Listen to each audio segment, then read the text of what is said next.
다육이를 부탁해 채널에 오신 것을 환영합니다. 제 베란다예요. 베란다에서 다육이 키우기에 관한 이야기를 하려고 하는데 앞에 보세요.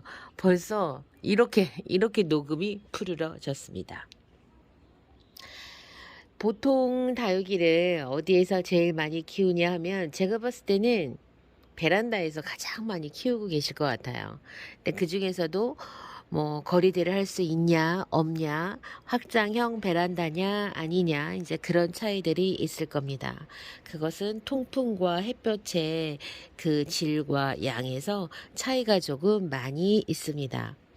베란다에서 다육이 키우시는 분들 중에 가장 좋은 조건이 남쪽 방향 혹은 동향이라 하더라도 이제 거리대를 좀 할 수 있는 곳이, 그게 어디든 간에 가장 좋은데, 통풍도 그렇고 햇볕의 질과 양도 그렇습니다.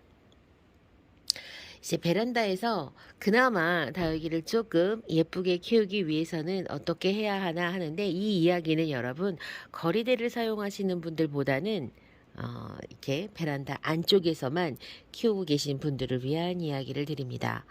베란다에서 다육이를 조금 한 2, 3년 정도 키우셨던 분들에게는 다 알고 있는 이야기이기 때문에 그런 분들은 영상 패스하셔도 좋습니다. 우선은 다육이를 이제 막 키우려고 하시는 분도 이제 조금 약간 들어주셨으면 하는 게, 베란다 다육이를 키우려고 하는데 베란다에 하루에 일조량이 몇 시간이나 되는지는 좀 체크를 미리 하셔야 돼요. 근데 이런 체크 없이 무조건 다육이부터 다 들어왔을 겁니다.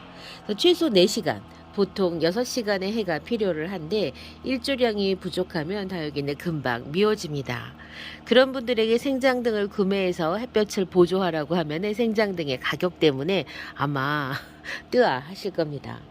근데 그런 햇볕 시간이 최소 일조 시간이 부족하면 다육들이 미워지는 걸 감수를 하셔야 됩니다. 그러면 부족한 햇볕을 우리가 보완을 해주기 위해서 뭘 해야 되냐라고 한다면, 그러면 이제 다른 조건들을 거기에다가 가미를 해가지고 좀 조율을 해야 되는데, 해가 부족하면 통풍을 제일 먼저 가장 많이 신경을 쓰셔야 합니다. 통풍은 인위적으로 가능한, 좀 상대적으로 저렴하게 인위적으로 가능한 조건이 통풍입니다. 베란다 안쪽에서 서큘레이터나 선풍기를 틀어주시면 되는데요. 저는 지금도 베란다 안쪽에 서큘레이터, 성능 좋은 서큘레이터가 양쪽 끝에서 2대가 돌아가고 있습니다. 하나는 이제 한번 키면 제가 퇴근할 때까지 계속 돌아가고, 하나는 24시간 돌아가는데 24시간 위험하죠. 그래서 여러분 타이머를 붙여서 사용을 합니다. 그 개봉하지 않은 타이머인데요. 이거를 눌러가지고 몇 분마다 한 번씩 작동이 될 건지 요거 결정하시면 돼요. 요거 타이머. 그래갖고 과열되면 안 되잖아요. 그래서 그 과열에 이렇게 좀 이렇게 신경을 쓰시면서 타이머를 해서, 저는 24시간 선풍기, 그러니까 서큘레이터를 돌려갖고 통풍을 인위적으로 해주고 있습니다. 통풍이 조금 잘 돼야 화분의 물마름이 좋아져서 다육들이 이제 과습을 좀 피할 수 있고 건강하게 다육이 키우실 수 있습니다. 해가 부족하다면 화분의 크기를 작게 하셔야 돼요. 이제 화분의 크기가 커지면 그만큼 화분 안의 영양과 그 다음에 보수성, 그러니까 물을 머금고 있는 그 시간이 길어지는데, 보통 이런 사이즈를 어머님들이 우리 이제 친정 어머님 세대의 어머니들이 작은 화분보다는 큰 화분을 선호하는데, 일단 심어놓으면 예쁘죠. 왜냐면 화분이 넉넉하면 다육들이 훨씬 더 돋보이고 분갈이하기가 쉬워요. 그러니까 큰 화분을 선호하고, 화분이 커지면 그만큼 물을 많이 머금고 있고 그리고 영양이 좋아서 다육들이 웃자라는 환경이 딱 조건이 거기에 맞춰지는 거예요. 그래서 이렇게 화분의 사이즈를 좀 작게 하셔야 되고요. 그 다음에 배양토의 배양 구성을 마사를 높여가지고 배수를 좀 더 빠르게 해주셔야 돼요. 마사의 비율을 높여갖고.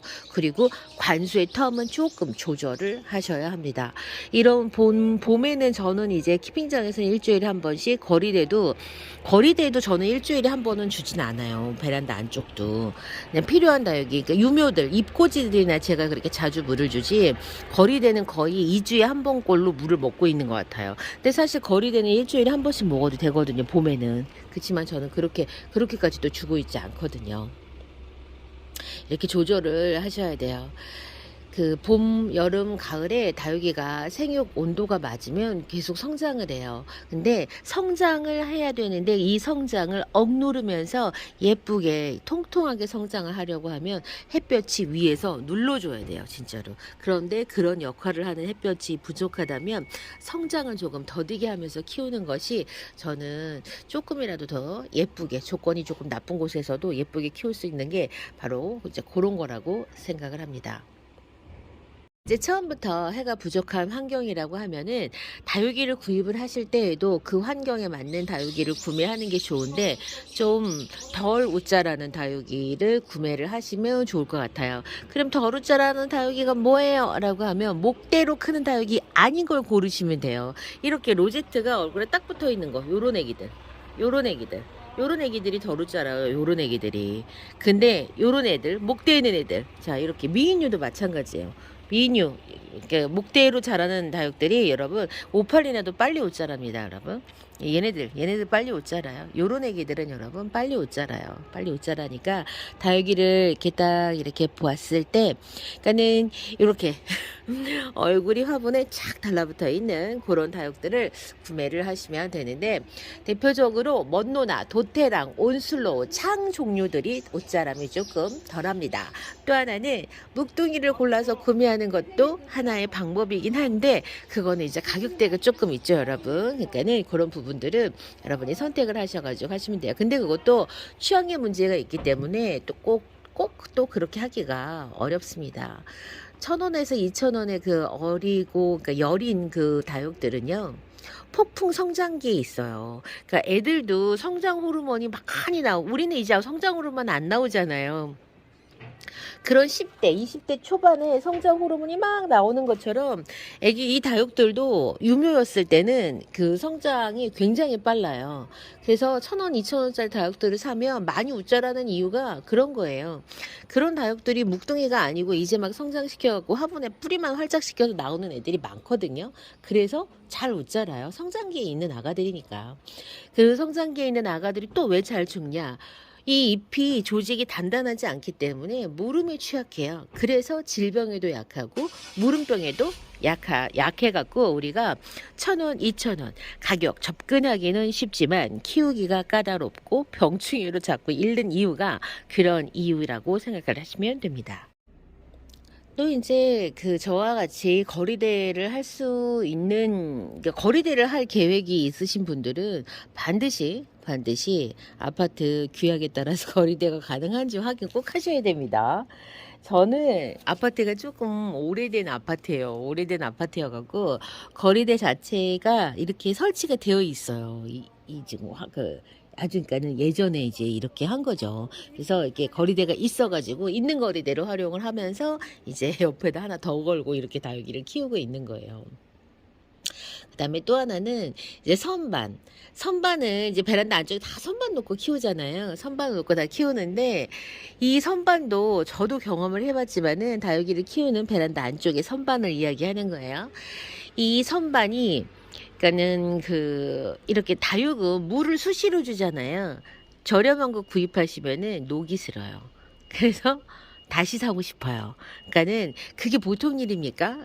보통 일이 아니거든요. 이제 그렇게 녹이 슬지 않게 저렴한 그 선반을 오래 사용하고 싶으시면 다 다육이를 꺼내 갖고 밑에서 관수를 하고 화분을 말린 후에 선반에다 올리셔야 되는데 저 같은 사람은 죽었다 깨어나도 그렇게 못 하거든요. 그래가지고 요즘에는 진짜로 이 도금이라든가 도장이라든가 이런 것들이 정말 잘 되어 있는 화분을 올려놓는 물질을 해도 괜찮은 그런 선반을 처음부터 구매하시기를 추천드리는데 비싸요. 보통 그냥 메쉬 선반, 되게 그냥 가격 저렴한 메쉬 선반이 2, 3만 원대라면은 그런 선반은 여러분 8만 원이 넘어가는 가격을 합니다. 그렇다 보니까 가격대가 만만치 않고 무거워요. 화분들, 선반이. 그래갖고 저도 그거 안 사고 싼 거를 샀다가 지금 많이 후회해요. 그리고 집에서 안 쓰는 나무 선반 있잖아요. 이제 애들이 더 이상 쓰지 않는 거 이제 폭에 맞춰 갖고 재활용한다고 갖다 놨는데 그런 것들 지금 다 들뜨고 난리예요. 그래 갖고 다시 바꾸고 싶은 생각이 들더라고요.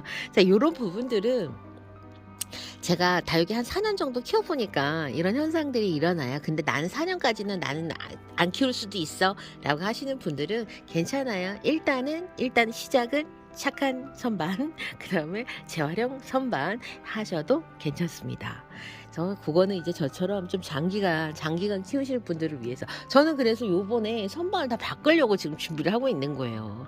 하고 베란다 안쪽에 다육이 더 안 늘리고 계속 지금 키핑장으로 가져가고 있는 이유가 선반을 교체하려고 하는 거예요. 선반에서 녹이 나가지고 그게 보기 싫어서 그래서 지금 바꾸려고 하고 있습니다. 금요일 오전 다부떼기 베란다에서 다육이 키우려고 마음 먹으신 분들 혹은 이제 막 하나 두 개씩 드리고 계신 분들을 위해서 제가 이렇게 이야기해드렸습니다. 저는 정말 운이 좋게도 거리대를 사용할 수가 있는데 거리대는 사용을 하시는 분들도 마찬가지지만 정말 조심하셔야 돼요. 무게도 그렇고 그 다음에 들고 날고 할 때도 그래서 저는 엔간에서는 거리대에 있는 다육들 안 움직입니다.